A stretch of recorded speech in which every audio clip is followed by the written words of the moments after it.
talk about the biggest gap here. Well, I guess kind of second biggest win. The fans think that Lexington is the 9th best team in the USL West, but we as a group have them as 5th.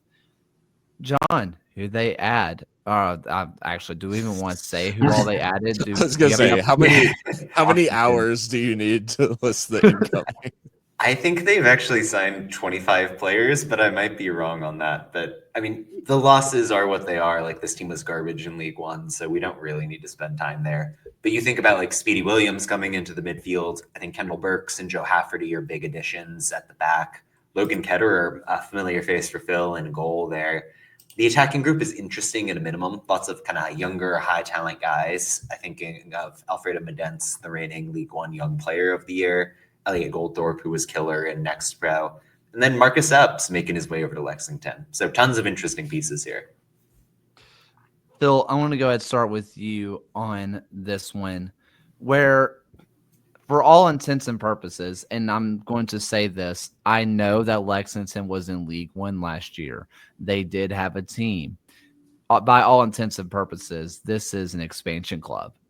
Like, they are starting clean over with like 1-2 guys that were on the team last year and 0 guys from their inaugural season. Because of the loan that they had today, there is nobody left from their inaugural season. How long is it going to take them for them to gel? Because last year it took a while and it never happened until they decided to beat the crap out of Fuego for no good reason. What do we have?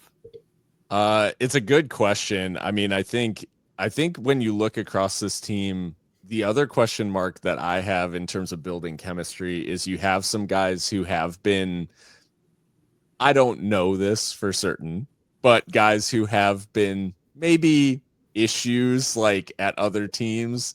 And I think we've run across this before where like in building, I think it was Hartford last year, right? Where it was like, yeah, we had a lot of guys where it was like great players and they've had some like issues gelling in the past. I do think that could be a hurdle, like a big hurdle for this Lexington squad. That said, like the names on the page, very, very good. I do have I love Logan Ketterer. He is like 3 years removed from his last like actual competitive soccer, like in any sort of like consistent way. So I think that'll be a little bit of a battle, but the pieces here, I think Sofian Jafal is one of my favorite midfielders in the league. And he is a very mercurial character as well.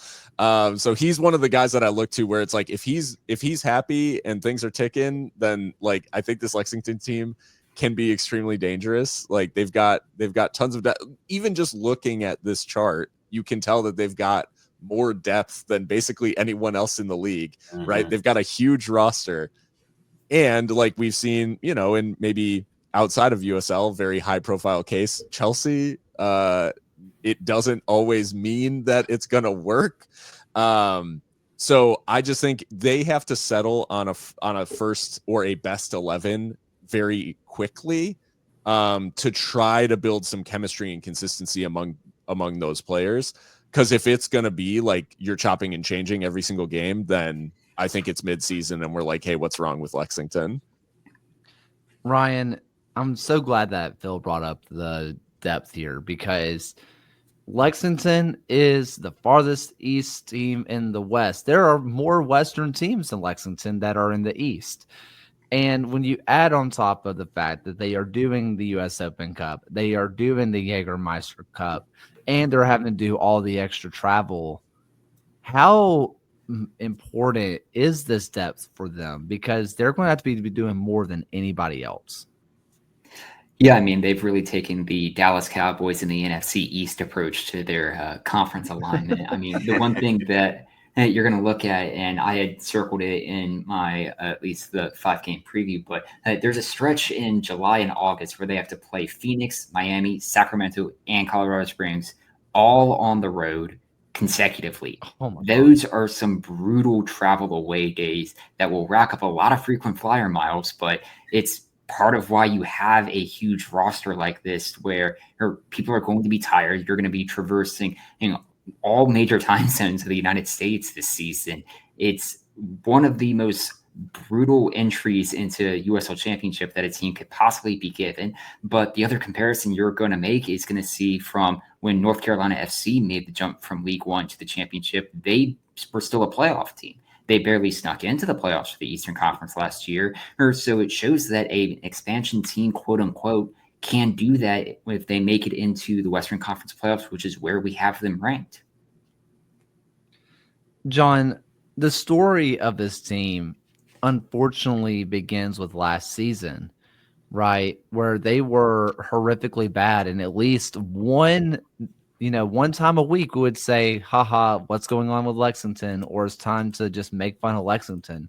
It was a weekly occurrence for us. Is it time for us just to kind of wash the past away? 100%. I think in terms of, the most obvious change they made that I forgot to mention was dumping Darren Powell, kind of moving him into the front office and bringing in Terry Boss, who, while he hasn't really had a ton of head coaching experience in the professional ranks, was an absolute dominant manager with Oregon State in the NCAA. And not somebody who just excelled with player development, but had real modern progressive ideas for how he wanted to play, like constantly shifting formations, constantly pressing high and trying to possess the ball and control territory. That's such a distinction from Darren Powell. Like, it's hard to describe the difference. There are some different decision makers behind the scenes as well on the sporting side. This feels like a Lexington team that understood we've got to raise the level, not only on the pitch, but in terms of the people who are making the calls and decide what's going on. And I think that's why I feel like this is a promising team. Even if it takes a couple weeks to decide this is the best 11, these are the guys we're going with, that's going to end up being a fruitful process in the end, because I believe, at least in the vision that they've got going on. Any kind of final thoughts for Lexington? Well, go for it. No, yeah, go ahead. I saw the shout in the chat about Elliot Goldthorpe, and I wanted to say that he's got to have the craziest career trajectory of maybe any player. If you go to his transfer market and look at that transfer history from Bradford City to Sunderland to Farsley Celtic to ODU to Hofstra to Des Moines Menace on to then Vancouver Whitecaps last year, madness. But last season was basically his first serious professional, serious minutes in professional football. He had 14 goal involvements in 22 games. He is very serious. Can he make the jump from Next Pro to the championship? That remains to be seen. But I wanted to address the shout in the chat in that crazy work history. Please explain this gap in your resume, but also but also had a wonderful season last year for Whitecaps too. So yeah, I was going to point out the Epps thing of he's been getting the minutes at right wing back for most of this preseason.